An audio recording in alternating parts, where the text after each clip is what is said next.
Les industries agroalimentaires. Voilà un pôle d'excellence de notre industrie, une place forte de notre commerce extérieur.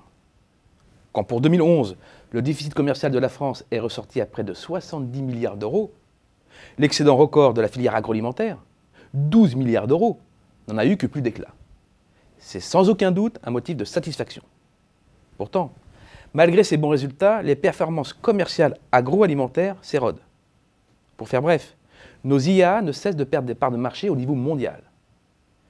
Détrôné au milieu des années 90 de sa première place des pays exportateurs par les États-Unis, qui caracole aujourd'hui en tête avec 99,1 milliards d'euros d'export, ce sont les Pays-Bas, et plus récemment l'Allemagne et le Brésil qui lui sont passés devant, reléguant la France en 5e position avec 56 milliards d'euros d'export. Une position qui se dégrade et qui reflète pourtant mal la réalité. La France dispose en effet d'un avantage naturel dans les vins et spiritueux. Un avantage qui masque totalement la chute des autres secteurs des IA. C'est un euphémisme. Les boissons sont sur une trajectoire ascendante. Elles ont engrangé un excédent record de près de 9,5 milliards d'euros en 2011. En revanche, de l'autre côté, dans l'alimentaire, nous sommes devenus déficitaires et de plus en plus massivement. Alors pourquoi ? Pourquoi ces pertes de compétitivité à l'export ? Pourquoi ces difficultés à contrer les offensives des importateurs ? Comme pour l'industrie manufacturière, il faut chercher une partie de la réponse dans le niveau et l'évolution des taux de marge. Des marges trop faibles pour investir et rester compétitif pour défendre ses positions sur son marché domestique. Des marges trop minces pour être offensif sur les marchés extérieurs. Des marges qui aujourd'hui sont largement en dessous de leur moyenne de long terme. Les pressions de la grande distribution alimentaire sur les tarifs sont bien sûr passées par là. C'est un véritable piège qui s'est refermé. Faute d'un pouvoir de marché suffisant pour imposer leurs prix, les PME sacrifient leurs marges. Et qui dit marge trop faible, dit pas de croissance.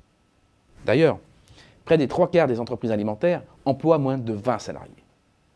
Un exemple pour bien comprendre. Sur le marché de la viande porcine, l'un des plus concurrentiels dans le secteur de la viande en Europe, et les 10 premiers groupes d'abattage français traitent 57% des tonnages contre 73% en Allemagne. Et la France compte un abattoir pour 120 éleveurs contre 1 pour 600 outre-Rhin. Difficile d'être compétitif dans ces conditions. Mais le rôle des distributeurs ne s'arrête pas là. Le mode de développement à l'étranger, des hard discounters allemands, et celui de la grande distribution française sont diamétralement opposés. Quand un Carrefour ou un Auchan s'installe hors de France, c'est avant tout pour vendre des produits locaux. A l'inverse, quand Aldi et Lidl, 2300 magasins en France, s'implantent hors d'Allemagne, c'est pour vendre des produits allemands. L'impact sur le commerce extérieur n'est à l'évidence pas le même. L'impact sur l'évolution de la production nationale non plus. Et c'est ce qui explique en partie la faiblesse de notre prévision pour 2012, qui ressort à seulement plus 0,3%. Faiblesse de la production et tension sur la marge. Le cocktail est explosif. Cela explique aussi pourquoi la richesse créée par le secteur, qui se mesure par la valeur ajoutée, campe à son plus bas niveau depuis plus de 10 ans. Les exportations des industries agroalimentaires sont un enjeu stratégique pour la France. Mais la citadelle est assiégée. L'accès à la taille critique doit rester l'objectif prioritaire des IA. Une taille critique pour s'imposer à l'international, mais aussi une taille critique pour s'imposer auprès de ses clients de la grande distribution alimentaire. Bref, une taille critique pour défendre ses marges.